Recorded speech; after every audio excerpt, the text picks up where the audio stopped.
Imagine a nation, newly free, brimming with hope, only to have its leader snatched away, his dreams of sovereignty shattered. That was the fate of Patrice Lumumba, the first Prime Minister of the Democratic Republic of Congo. Born on July 2, 1925, in Onalua, a village nestled in the heart of what was then the Belgian Congo, Lumumba's early life offered few hints of the seismic role he would play in the fight for African liberation. He wasn't born into royalty, nor did he rise through the ranks of a powerful army. He started as a postal clerk, later selling drinks, and eventually, a self-taught political organizer, fueled by a burning desire for change. The Belgian Congo, a vast territory rich in natural resources, was under the iron fist of colonial rule. For decades, the Congolese people had endured exploitation, discrimination, and the denial of their basic rights. Lumumba witnessed this injustice firsthand, and it ignited within him a fierce determination to challenge the status quo. He joined the burgeoning Congolese independence movement, quickly rising through the ranks with his charisma, powerful oratory, and unwavering commitment to the cause. He understood that true freedom meant not just independence from Belgium, but also genuine control over Congo's vast mineral wealth. The late 1950s were a period of intense political ferment across Africa. The winds of change were blowing, and the call for self-determination was growing louder. Lumumba became a leading voice in this movement, advocating for immediate and unconditional independence for the Congo. His message resonated deeply with the Congolese people, who were eager to throw off the shackles of colonialism. On June 30, 1960, the Congo finally achieved its independence. Lumumba was elected as the first prime minister, a moment of jubilation and immense hope for the future. But the euphoria was short-lived. The newly independent Congo was immediately plunged into crisis. The Belgian government, reluctant to relinquish its control over the country's resources, actively fomented unrest. The army mutinied, and the mineral-rich Katanga province, backed by Belgian interests, declared its secession. Lumumba faced a daunting challenge. He appealed to the United Nations for help, but the response was slow and inadequate. Desperate to maintain control, he turned to the Soviet Union for assistance, a decision that would have far-reaching consequences in the context of the Cold War. The United States, deeply suspicious of Lumumba's ties to the Soviet Union, saw him as a threat to its strategic interest in the region.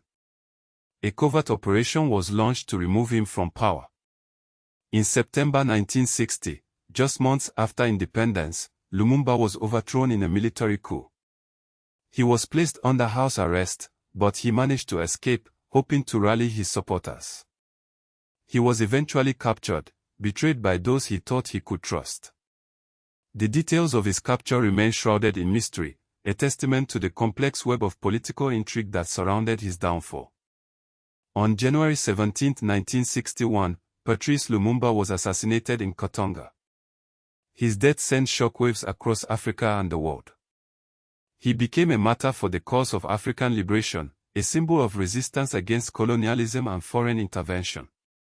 The circumstances of his death were covered up for years, but the truth eventually emerged. Belgian officials were deeply implicated in the assassination, along with the involvement of Cold War actors. Lumumba's murder was a tragedy, not just for the Congo, but for all of Africa. It marked the beginning of a long period of instability and authoritarian rule in the Congo, under the leadership of Mobutu Sese Seko. Mobutu, who had been complicit in Lumumba's overthrow, ruled with an iron fist for over 3 decades, enriching himself and his allies while the country descended into poverty and corruption. But Lumumba's legacy lived on. He remained an inspiration to generations of Africans, a symbol of hope and resistance. His name became synonymous with Pan-Africanism, the belief in the unity and solidarity of the African people. Even today, Lumumba's legacy is visible across Africa. His speeches are still studied, his image adorns monuments and schools, and his name is invoked in political discourse as a shorthand for anti-imperialist nationalism. The Congo's modern political problems are directly linked to the post-independence power struggle that followed Lumumba's removal and killing. Debates about resource control, especially over minerals like cobalt and diamonds, continue to echo the issues Lumumba confronted in 1960. His life and death serve as a cautionary tale about the dangers of foreign interference and the importance of genuine sovereignty. Patrice Lumumba was a flawed man, perhaps, but he was also a visionary leader who dared to dream of a free and independent Congo. His assassination was a crime that continues to haunt the conscience of the world. It is a reminder that the fight for justice and equality is never truly over. His story must be told, so that we never forget the price of freedom and the importance of standing up to oppression. Lumumba's struggle continues to inspire those who believe in a better world for Africa and all its people.